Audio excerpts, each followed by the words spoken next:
నువ్వు కొట్టినట్టు నేను తిట్టినట్టు అనే నాటకం అమెరికా ఇజ్రాయెల్ ఆడుతున్నాయి ఏమో అన్నదైతే నా సందేహం. ఎందుకయ్యా అంటే అమెరికా వాడు ఆయుధాలు ఇవ్వనంటాడు ఇజ్రాయెల్కి. ఎందుకు ఇవ్వడు అంటే రఫా మీద దాడికి వెళ్ళినందుకు అంటాడు. అదే సందర్భంలో అమెరికా మానవతా సాయం అంతా మేమే ఇస్తామంటూ అక్కడ ప్రత్యేక సైనిక శిబిరాలు ఏర్పాటు చేయడానికి హమాస్ తీవ్రవాదులు కానీ ఇతర తీవ్రవాదులు ఒప్పుకోలేదు. ఇప్పుడు మానవతా సాయం అందేటటువంటి ఈజిప్టు ప్రాంతాన్ని, ఈజిప్టు టు పాలస్తీనా ప్రాంతాన్ని బ్లాక్ చేసేసింది హమాస్, అదే ఇజ్రాయెల్. తద్వారా ఇప్పుడు సదుపాయం కావాలంటే ఖచ్చితంగా అమెరికా చెప్పు చేతలోకి రావాలి. అంటే ఇజ్రాయెల్ చేసిన పని అమెరికాకి బెనిఫిట్.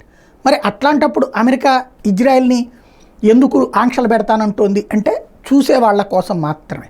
అదే ఇప్పుడు అమెరికాలో ఉన్నటువంటి ప్రజాప్రతినిధులు చెప్పేది ఏంటంటే అమెరికా ఏమి చేయదు, జస్ట్ షో చేస్తుంది. అసలు అమెరికా కనుక ఆపితే ఆయుధాలు, అక్కడ ఇజ్రాయెల్ని కనుక చుట్టూ ఉన్నటువంటి దేశాలు ఇరాన్ లాంటివి ఆక్రమించుకుంటే అప్పుడు అమెరికాకి ప్రపంచంలోనే చోటు లేకుండా పోతుంది. ఆ తర్వాత ఆ దేశాలన్నీ ఒక్కటే రేపు పొద్దున అమెరికాని టార్గెట్ చేస్తే అది గ్రహించాలి అని చెప్పి ఆ దేశంలో ఉన్నటువంటి వాళ్ళే చెప్తున్నారు.